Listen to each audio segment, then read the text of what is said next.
disebutkan alimu auladakum bisibakah warimaya warukubil khail, ajarilah anakmu bisibakah dengan berenang, warimaya memanah, warukubil khail dan naik kuda.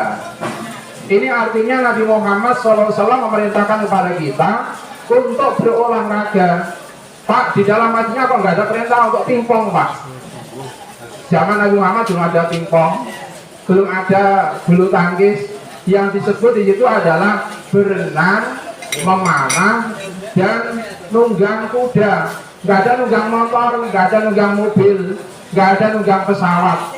Tapi intinya kita diperintahkan untuk berolahraga supaya kita sehat. Bapak Ibu, yang namanya sehat itu menurut banyak dokter yang saya dengarkan dan saya baca, itu ada beberapa langkah. Yang pertama, mengatur pola hidup. Pikiran kita harus kita kendalikan, jangan gerangsang hidup kita. Orang kan yang gerangsang itu cepat tua cepat mati, ya. Biasanya gerangsang itu apa? Nggak terima dengan apa yang ia peroleh saat ini, masih kurang puas, kurang bersyukur. Sudah punya rumah satu, kepengen punya. Sudah punya motor satu, kepengen dua. Sudah punya mobil satu, kepengen dua. Sudah punya istri satu, kepengen nambah. Sehingga hidupnya ini gerangsang. Maka kita supaya sehat, kita harus bersyukur kepada Allah Subhanahu Wa Taala. Dalam hadis Nabi Muhammad SAW disebutkan, "Unzur ila man asfala minkum wa la tanzur ila man huwa fawqakum." Lihatlah kepada orang yang ada di bawah kita. Dalam urusan harta, kita jangan melihat orang yang lebih kaya.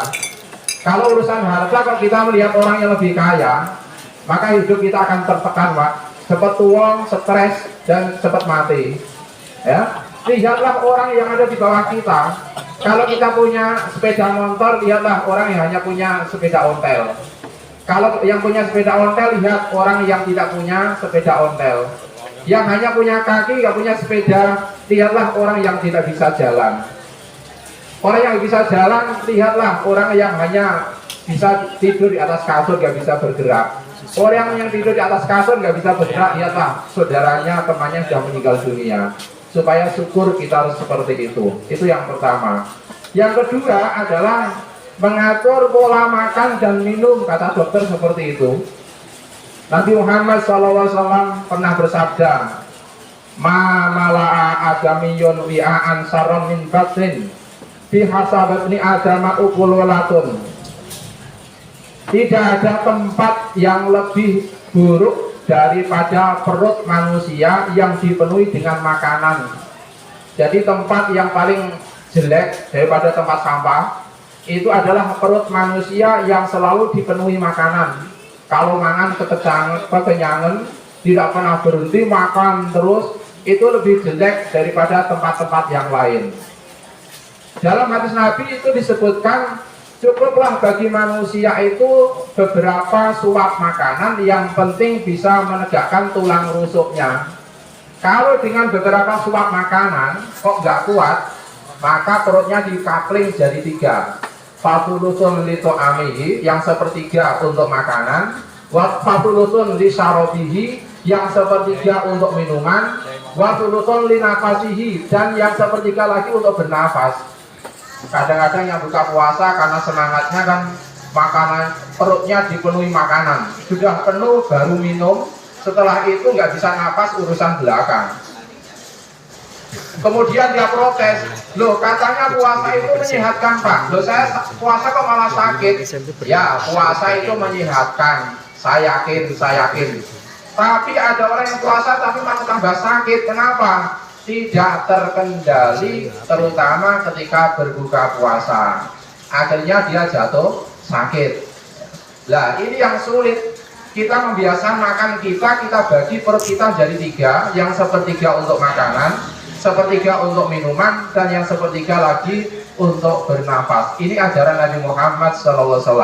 Kalau kita laksanakan, insya Allah kita akan awet hidup dan selalu sehat. Allahumma amin. Bapak Ibu yang dimuliakan Allah Subhanahu wa taala. Kalau saya tuh makannya sedikit, Bu, cuma 1 sendok aspal. Sendok aspal kan gede banget loh. Nah, Bapak Ibu yang dimuliakan Allah Subhanahu wa taala. Bahkan Nabi Muhammad SAW pernah juga menyatakan, nahnu qaumun la na'kulu hatta najua wa idza akalna fala nasba. Kami adalah kaum yang tidak makan kecuali kami sudah lapar. Jadi Nabi Muhammad itu makan nggak pernah dijadwal pakai jam 7, rolasan, terus sore jam pinten. Nabi Muhammad nggak seperti itu. Kuncinya itu nggak makan kecuali kalau sudah lapar. Begitu makan jangan sampai kenyang, sebelum kenyang sudah berhenti dulu. Makanya Nabi Muhammad itu seumur hidupnya sakit itu bisa hitung dengan jari tangan. Jarang sekali sakit. Kenapa? Karena pola pikirnya itu sehat, pola makannya itu juga sehat, olahraganya juga rutin. Maka kalau kita bisa meniru ajaran Nabi Muhammad SAW, maka insya Allah kita akan diberikan kesehatan. Jadi samping kita olahraga, pingpong dan sebagainya rutin, tapi di sisi lain kita juga harus mengatur pola makan, pola hidup kita dengan baik. Bapak Ibu yang dimuliakan,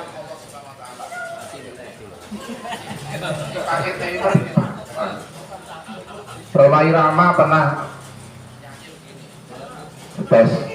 lari pagi memang gimana? Tua muda semua lari pagi yang sangat digemari. Ada tak? Remeh kan? Lari pagi memang perlu, tapi jangan lupa subuh. Keterlaluan. Jangan demi kesehatan yang wajib kau lupakan. Keterlaluan. Ini kasusnya apa? Di Jakarta itu budaya masyarakat sana itu lari pagi sebelum subuh, Pak. Begitu semangatnya, karena setelah subuh kan ramai jalannya. Di Jakarta itu orang lari sebelum subuh, tapi sayangnya begitu subuh dia nggak sholat. Jadi lari paginya mengalahkan subuhnya. Ya lari pagi itu baik, tapi jangan lari pagi itu demi duniamu, sholat subuh itu demi akhiratmu. Jadi kalau ingin dapat dua-duanya, ya olahraga, ya sholat. Nah, jadi kita nggak boleh berat sebelah. Hanya dunia saja setiap hari hanya zikir subhanallah, subhanallah, subhanallah. Nah itu wah, sama yo, cewek. Sampai pegang tasbih boleh, tak kira yang dibaca itu subhanallah, subhanallah boleh cewek, payah itu ya. Nah, menjaga kesehatan badan itu juga penting. Kemudian zikir kepada Allah Subhanahu wa taala itu juga penting. Maka dua-duanya harus diseimbangkan. Antara zikir dan pikir itu harus seimbang. Kalau tidak, maka kita tidak akan sehat baik jasmani maupun rohani. Bahkan Nabi Muhammad SAW ketika di bulan Ramadan itu kemudian tidak ada sarapan. Ketika tanya pada istrinya, Nabi Muhammad kalau nanya istrinya itu Siti Aisyah, bisa panggilannya tuh Humairah. Humairah itu istri yang cantik, yang kemerah-merahan pipinya. Bapak-bapak yang manggil istrinya gimana? Simbo gitu? Simbo atau mak atau bu atau mama atau apa? Nabi Muhammad kalau manggil istrinya itu ya Humairah, hai istriku yang cantik, yang pipinya kemerah. Dipanggil, Dek, apakah ada sarapan? Mohon maaf kanjeng Nabi, baru nggak ada sarapan, nggak ada bahan makanannya. Padahal Nabi Muhammad itu presiden, Nabi Muhammad itu kepala negara dan kepala agama, Nabi sekaligus kepala negara, tapi sampai nyari bahan makan untuk sarapan aja nggak ada, sering kayak gitu. Maka ketika seorang suami seperti Nabi Muhammad ini nanya sarapan pada istrinya nggak ada, ya sudahlah Dek, saya tak puasa saja. Terus Nabi Muhammad ngambil batu untuk ganjil perutnya supaya kuat, supaya tidak lapar. Mulane ibu-ibu ya, besok kalau suaminya tanya sarapan siapa aja ya, kasih batu saja. Ini loh mas batu loh. Ane wong saiki takon sarapan lo duwe batu. Kira-kira batu ini gini apa? Nggih balangke sing wedok ya. Ya itulah bedanya kita dengan Nabi Muhammad SAW. Oleh karenanya kita supaya hidup sederhana.